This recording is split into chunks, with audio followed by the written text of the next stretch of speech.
कांग्रेस प्रभारी रंधावा और PCC chief Govind Singh Dotasra media से मुखातिब हो रहे हैं। क्या कुछ कह रहे हैं, सुनिए सर। देने के लिए जो निर्णय जो निर्देश हमको देने थे वो हमने दिए हैं और सभी ने एकजुटता के साथ में ये संकल्प लिया है कि घर घर जाएंगे, गांव गांव जाएंगे, ढाणी ढाणी जाएंगे, हर वोटर के पास में जाएंगे, हमारी सरकार की योजनाओं को हम घर घर तक पहुंचाएंगे, उसका लाभ सुनिश्चित करेंगे, संगठन का पूरी तरीके से निर्माण करेंगे और 10 दिन के अंदर अंदर हम तमाम अध्यक्षों की और जितने भी बूथ अध्यक्ष हैं, जो हमारे मंडल अध्यक्ष हैं, जो ब्लॉक अध्यक्ष हैं, ग्राम पंचायत अध्यक्ष हैं, इनका हम एक बड़ा सम्मेलन बुलाएंगे जिसमें राहुल गांधी जी और खड़गे जी को हमने आमंत्रित किया है।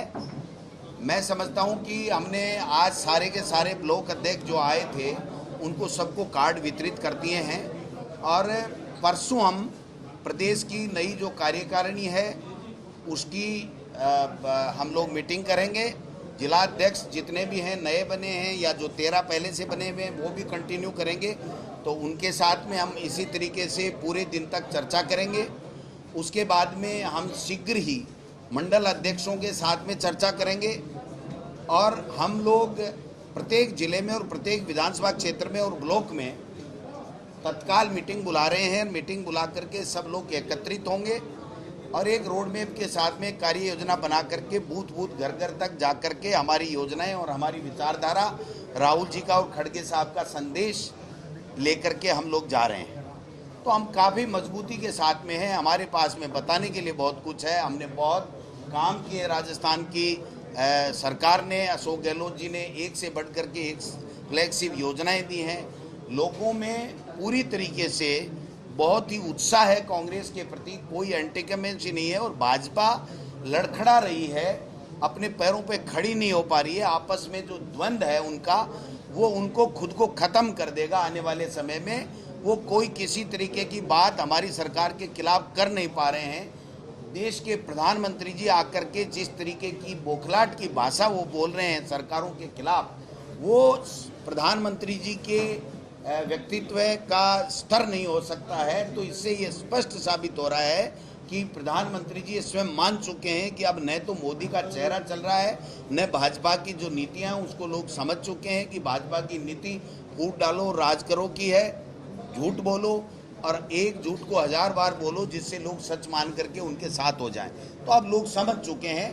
तो हमारे पास में पूरा संगठन तैयार है, सरकार की अच्छी योजनाएं हैं, हम सब सक्रिय हैं, सब एकजुट हैं और एकजुटता के साथ में चुनाव में जाएंगे और हम लोग 2023 में भी जीतेंगे। और 2023 में हम ही नहीं, मध्य प्रदेश, छत्तीसगढ़ और हमारा जो तेलंगाना और एक स्टेट और है मिजोरम, वो सब जीतेंगे। 2024 की जंग भी हम लोग जीतेंगे। विपक्ष सारा एकजुट हो रहा है, भाजपा को किस तरह से जो है आप देंगे 2024 को? देखिए, वो तो मोदी जी ने ही कर दिया सारे विपक्ष को। अगर ये संवैधानिक संस्थाओं का दुरुपयोग नहीं करते, तानाशाही नहीं करते, लोगों को लोकसभा में और राज्यसभा में बोलने के अधिकार से वंचित नहीं करते और जिस प्रकार से झूठ पे झूठ और महाकरप्शन भाजपा की केंद्र की सरकार ने फैला रखा है, तो सारे लोग एकजुट नहीं हो रहे हैं। मैं एक बात और कहना चाहता हूं, आज मेरी बात कोट कर लीजिए कि आने वाले समय में भारतीय जनता पार्टी में केंद्र में बड़ा जो है वो विस्फोट होने वाला है। अंदर ही अंदर उनके जो चल रहा है कि ये क्या हो गया, 2 लोग सरकार चला रहे हैं जो मनमर्जी है जैसे कर रहे हैं, किसी को बोलने न तो पार्टी के अंदर दिया जा रहा है, न पार्टी के दूसरी विपक्षी पार्टियां उनको नहीं बोल दे दिया जा रहा है। और जो राहुल जी के साथ में उन्होंने जिस तरीके से किया है, इसका पूरे देश में आक्रोश है और देश में ही नहीं, विपक्षी पार्टियां भी सब इस बात के लिए सहमत है और भाजपा के भी कई नेता गाहे बगाए ये बात करते हैं कि ये बहुत गलत काम कर रहे हैं, ऐसा तानाशाही कर सकता है प्रजातंत्र में, ऐसा चीज़ नहीं होनी चाहिए। तो ये जो सारा का सारा मिश्रण जो हो रहा है वो इसलिए हो रहा है कि इन्होंने कुशासन दिया है, शासन नहीं दिया, आवाज़ों को दबाया है, नफरत के बीज इस देश में बोए हैं, नफरत की फसल बो रहे हैं ये। तो निश्चित रूप से इनको खामियाजा आने वाले समय में भोगना पड़ेगा। आपने कहा कि आरएसएस को दिल में बांट देंगे, बीजेपी आज कह रही है कि कांग्रेस के बाप दादा मर गए, अब आरएसएस नहीं जा सकते। आरएसएस पे पटेल जी ने बैन लगाया था और ये लिखित में माफ़ी मांगी थी कि हम केवल सामाजिक काम करेंगे, राजनीति का काम नहीं करेंगे, तब इनका बैन हटा था। दूसरी बात, 2023 में कांग्रेस जीत रही है, चारों स्टेट जीत रही है, 2024 में मोदी सरकार पुनः नहीं आ रही है, तो फिर आरएसएस लगा आपको कि दिखेगा कहीं? कहीं नहीं दिखेगा। ये जब सत्ता में आ जाते हैं झूठ बोल करके, उसके बाद में अप्रत्यक्ष रूप से शासन करते हैं आरएसएस के लोग। कोई भी आरएसएस का आदमी चुनाव लड़ करके जनता के प्रति उनकी कोई जवाबदेही नहीं है, वो केवल शासन करते हैं, भाजपा को जिताते हैं, भाजपा झूठ बोल करके भाई को भाई से लड़ा करके राज में लाते हैं और उसके बाद में अप्रत्यक्ष रूप से भाजपा गौण हो जाती है और आरएसएस शासन करता है। इसलिए हमारा जो विरोध है या हमारा जो कहना है कि जब 2023 में इन चारों स्टेट में कांग्रेस जीतेगी और 2024 में जब मोदी नहीं रहेगा, भाजपा वहाँ नहीं रहेगी, यूपीए सरकार बनेगी, तो आरएसएस की कहीं चौधर नहीं चलेगी। वो मुहावरा है, जब रहेगी नहीं, केंद्र में नहीं रहेंगे, राज्य में नहीं रहेंगे, तो फिर आरएसएस दिखे। आरएसएस तो छुपा हुआ है। अब छुपा हुआ आदमी जब उनकी सत्ता आती है बीजेपी की, तो वो पूरा शासन पे कब्जा कर लेता है, और जब उनकी सत्ता ही नहीं रहती है तो वो दिखता ही नहीं है।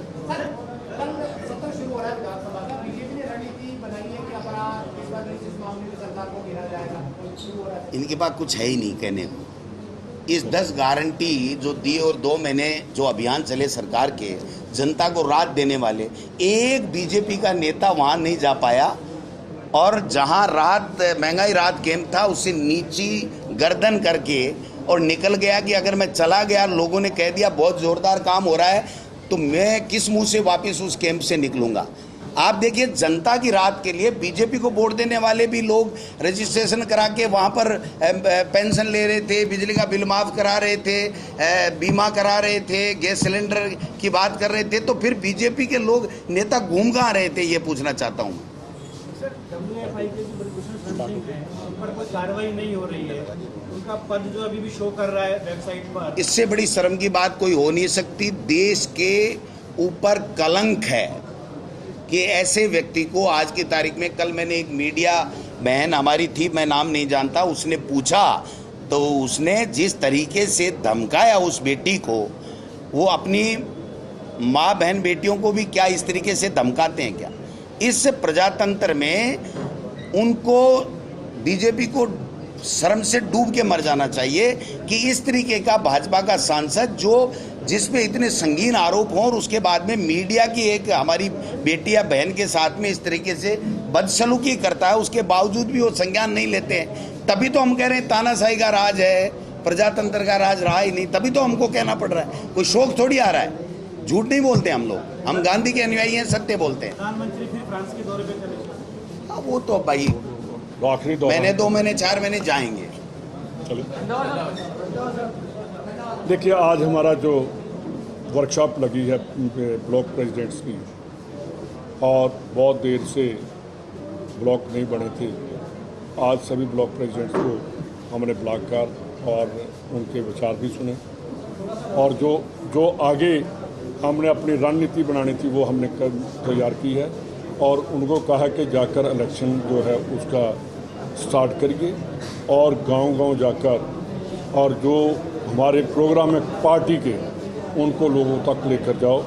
और उन्होंने पूरा कहा कि पूरे उत्साह से कहा कि हम पहले से ज़्यादा, जो पिछली बार जो 18 में इलेक्शन लड़ी थी उससे ज़्यादा पावर से हम इलेक्शन जाकर लड़ेंगे, और हमारे जो कैंडिडेट हैं उनको जिताएंगे। और साथ ही उनको ये भी कहा गया कि कैंडिडेट ब्लॉक प्रेसिडेंट जो हैं उनके साथ चर्चा करके उनसे पूछकर उनको बताएंगे कि कौन कैंडिडेट होना चाहिए, कैसा होना चाहिए। ये हम इंटरनल डेमोक्रेसी जो है वो लागू करेंगे। दिल्ली के बाद आपने राजस्थान कांग्रेस के सभी नेताओं को एक जगह बैठा लिया है।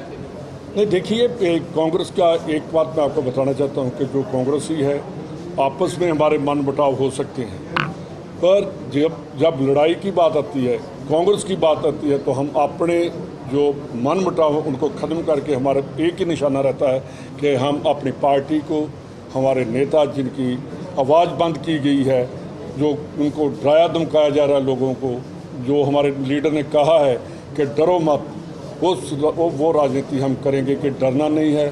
कोई ईडी का नहीं है हमारे ऊपर डर, कोई सीबीआई का नहीं है, कोई इनकम टैक्स का नहीं है। ये बातें इसलिए हमने, जो अगर हमारा वर्कर स्ट्रांग है तो लीडर उससे भी स्ट्रांग होगा।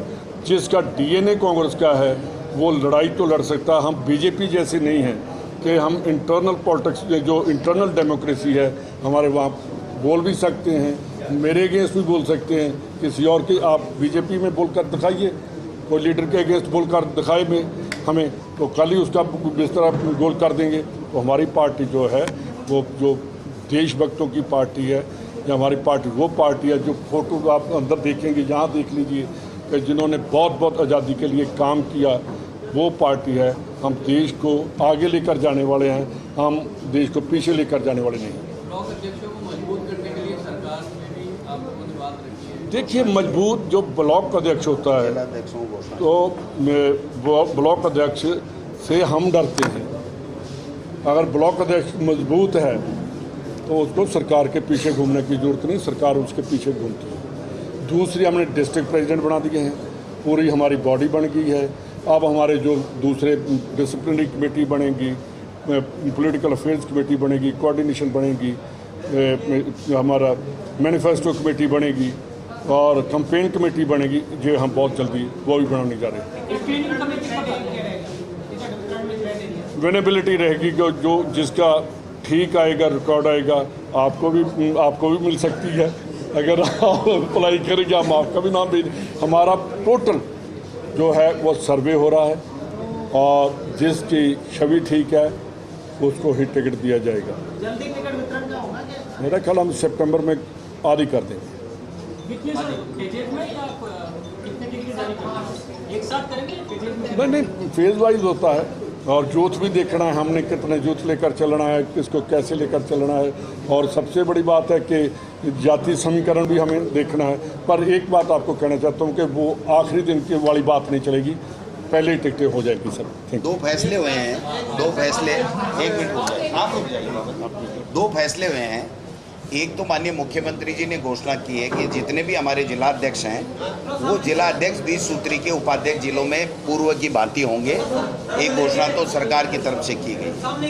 दूसरी ये किया गया है कि सरकार आते ही 3 महीने के अंदर अंदर सारे बोर्ड, कॉरपोरेशन और सरकारी जो भी सदस्य बनाए जाते हैं वो बना दिए जाएंगे। ये आलाकमान ने हमें निर्देश दिए थे और आज मुख्यमंत्री जी ने ये बात कही है। दूसरा, हमने ये तय किया है कि जो सबसे ज़्यादा अच्छा संगठन का काम करेगा उनको हम 400 में से 40 ब्लॉक अध्यक्षों को सर्वश्रेष्ठ ब्लॉक अध्यक्ष का खिताब देंगे और उनको राहुल जी और खड़गे साहब के साथ में हम सब नेता उनकी मीटिंग कराएंगे और आगे भविष्य में उनकी संगठन में तरक्की और ज़्यादा होगी। ये भी हमने फैसला हमारे संगठन में आ गया। ग्राम पंचायत अध्यक्ष में जो हमारे आइडियोलॉजी के सरपंच हैं वो ग्राम पंचायत का अध्यक्ष होगा और अगर हमारा सरपंच नहीं जीता आइडियोलॉजी का तो जो मंडल अध्यक्ष और ब्लॉक अध्यक्ष जो चयन करके जिसको ग्राम पंचायत अध्यक्ष बना रहे हैं वो हमारा ग्राम पंचायत का अध्यक्ष होगा और एक अध्यक्ष के साथ में 20 उसकी कार्यकारिणी होगी। एक बूथ के साथ में एक अध्यक्ष और उसकी 10 की कार्यकारिणी होगी। 11 लोग होंगे टोटल और मंडल में 1 + 50 51 की होगी, जिले में 1 + 70 73 की होगी। ये क्राइटेरिया। कार्ड तो बड़ा आकर्षक दिया है। इस कार्ड का यूज क्या क्या कर पाएंगे आप? ये एटीएम है। ये ब्लॉक अध्यक्ष अपना कार्ड लेकर के संगठन के काम के लिए जाएगा या सरकार में किसी के पास में जाएगा, किसी के पास में भी जाएगा तो उसको हमारी सरकार में पूरी एमएलए के बराबर तवज्जो होगी और उसका होने वाला जायज़ काम होगा। ये एटीएम का काम करेगा, आप देख लें। Thank you.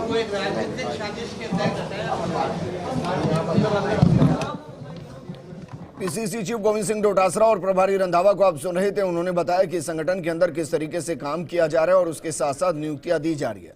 इस दौरान गोविंद सिंह डोटासरा ने बताया कि 3 महत्वपूर्ण फैसले लिए गए हैं। इनमें पहला फैसला तो ये